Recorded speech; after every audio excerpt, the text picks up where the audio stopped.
بسم اللہ الرحمن الرحیم۔ آج ایک مسئلہ بہت زیادہ ہوتا جا رہا ہے۔ اگر عورت ہے، مرد ہے، بوڑھا ہے، جوان ہے، وہ ایک مسئلے کے اندر پھنستا جا رہا ہے۔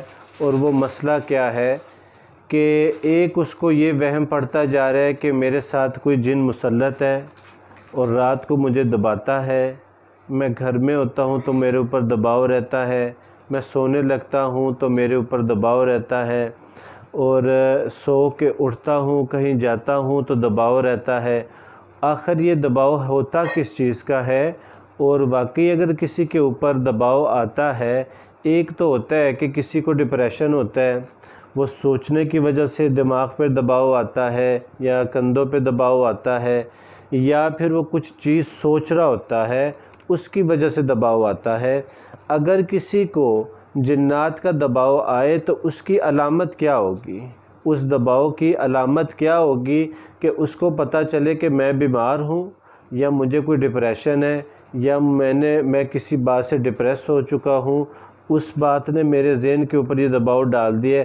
اگر میرے اوپر جنات ہے تو میں آپ کو بتاتا ہوں کہ جنات والا دباؤ کس قسم کا ہوتا ہے۔ جس بھائی کو، جس عورت کو سوتے وقت رات کو دباؤ کی شکایت ہو، یا اس کو دکان میں ہو، یا گھر میں ہو، یا گھر سے باہر ہو، اس دباؤ کی علامت کیا ہوگی؟ اور اگر اس کے اوپر جنات ہیں تو اس جنات کی علامت کیا ہوگی اس دباؤ کی نا؟ تو میں آپ کو بتاتا ہوں۔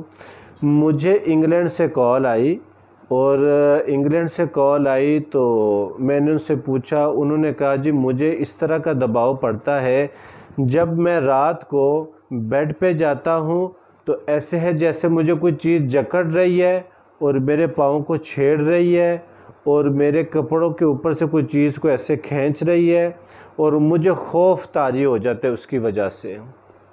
اب خوف کی کئی علامتیں ہیں، میں نے پہلے بھی کہا ہے کہ ڈپریشن کی علامت کچھ اور ہوتی ہے سوچنے کی وجہ سے۔ تو یہ میں آپ کو بتا رہا ہوں کہ جس کے اوپر خوف ہو، جس کے اوپر رات کو دباؤ پڑتا ہے، تو وہ انگلینڈ والا بھائی کہنے لگا کہ جب میں سونے کے لیے آتا ہوں یا میں گھر میں داخل ہوتا ہوں، میرے کندھے بھاری ہو جاتے ہیں، سر پہ وزن آ جاتا ہے، سونے کے لیے لیٹتا ہوں تو ایسے اوپر ایک بوجھ پڑا ہوتا ہے، اور جب میں کچھ پڑھتا ہوں تو وہ بوجھ ختم ہو جاتا ہے، لیکن وہ کنٹینیو ختم نہیں ہوتا، مجھے پراپر ہی ایسا رہتا ہے کہ میرے اوپر کوئی چیز مسلط ہے۔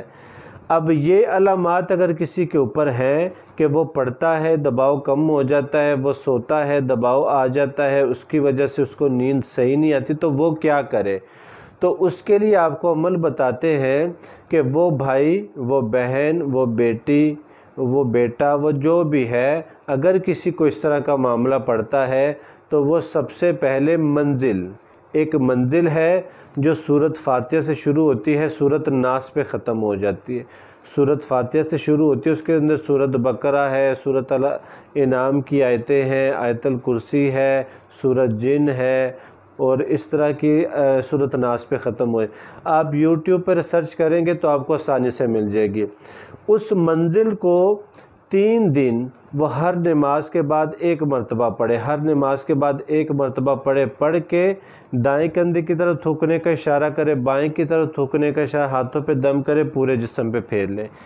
5 دنوں کے اندر اس کا یہ دباؤ ختم ہو جائے گا، اور 5 دن مسلسل کچھ صدقہ بھی کرتا رہے، 5 دن کے بعد وہ دباؤ اس کے اوپر سے ختم ہو جائے گا۔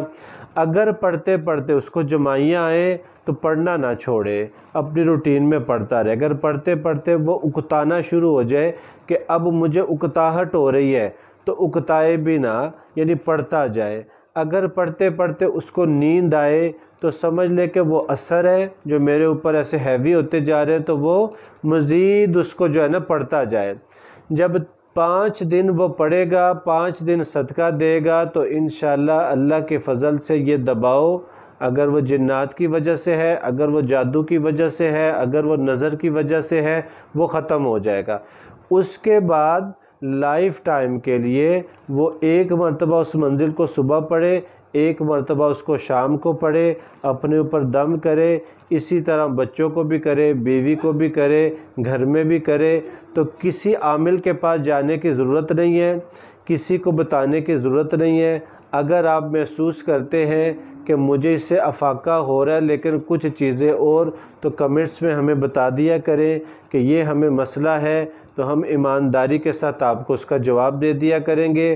اور ایسے عاملوں سے بچیں جو علاج کے نام پہ آپ سے دھوکہ کرتے ہیں، آپ سے پیسے منگواتے ہیں، پھر آپ کا نمبر بلاک کر دیتے ہیں، پھر آپ کو جو ہے نا وہ اس طرح کے وہ دکھاتے ہیں کہ جی آپ کا یہ ہو جائے گا، آپ 2 دن میں آپ کا جن چلا جائے گا، آپ کا جادو ختم ہو جائے گا۔ تو ایسے لوگوں سے بچیں اور لوگوں کو بھی بچائیں۔